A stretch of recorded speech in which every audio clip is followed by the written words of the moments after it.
And yeah, I mean, the thing is like sometimes you have to dream and not look at like the what if it's not going to happen.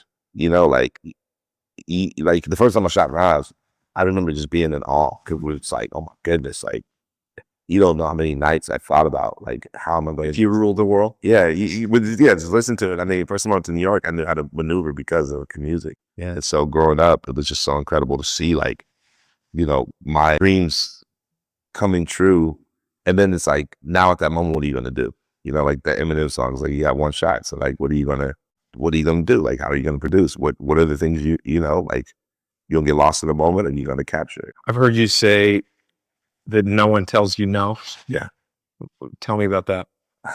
That comes because I deal with rejection very well. Very well. I mean, especially growing up in Palo Alto, it's like, you know, you try and you fail fast. So for so long, I had too many people telling me no that I just like fighting and pushing through to, you know, get the things that I hope for, and the beauty of it is like when no one tells you no, people are going to tell you no all the time. But it's like, how do you take it? Is it going to stop you from doing that?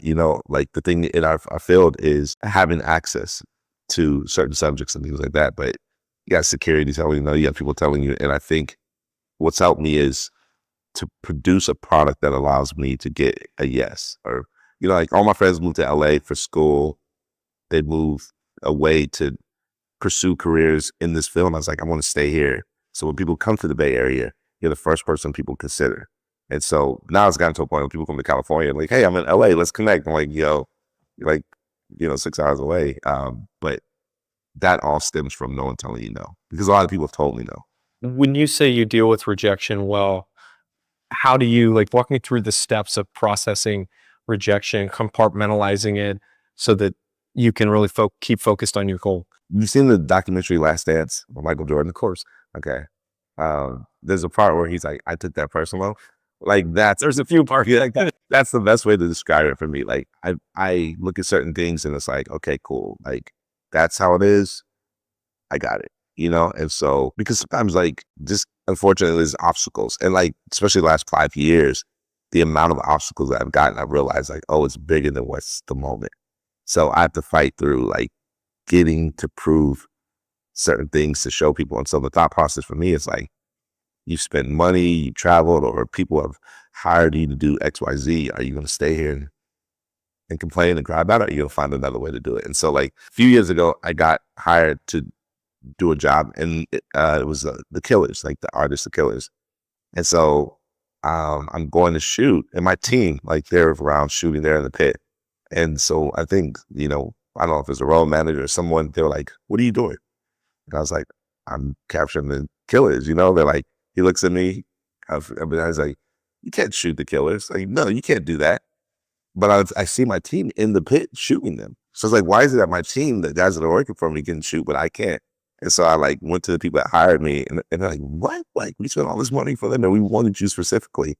And so I like ended up maneuvering, and I went to like a balcony and I shot, and I like some lady's like holding a wine glass and it got in my way, but it made like this beautiful shot.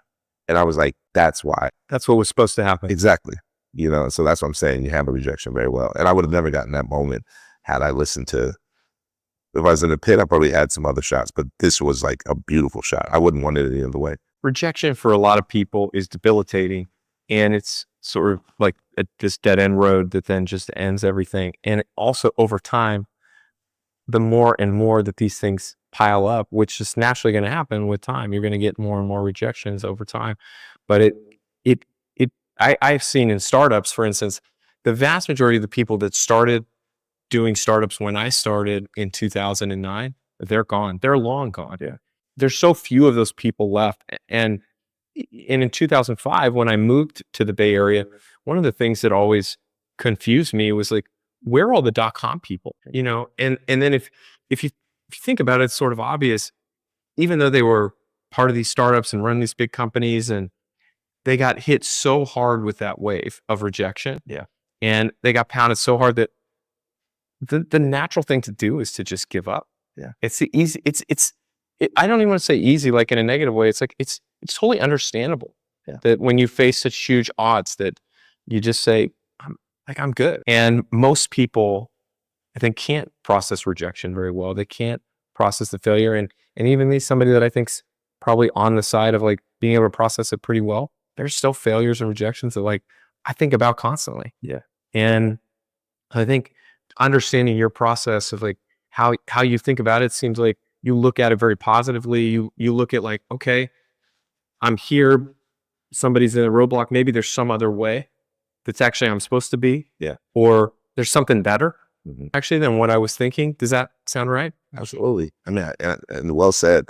Because I think a lot of times, like, people find identity in what they do, they're not who they are. And for me, it's like, I love this. I do. I'm not gonna lie. Like, I'm consumed with it. Like, I have a lot of like, I've sacrificed so much of my life because I love this. But if it were gone tomorrow, it's not going to be the end of me. It's just a portion of me, And so I'm mindful of that. But I think a lot of times, like, people struggle with identity, especially in the Bay Area. I mean, there's so many people that come from all over the world and they're exposed to things that they've never seen before, and different opportunities, and feel if this doesn't happen, will people look at me different? Did I feel like a failure? And that's not necessarily the case. I've seen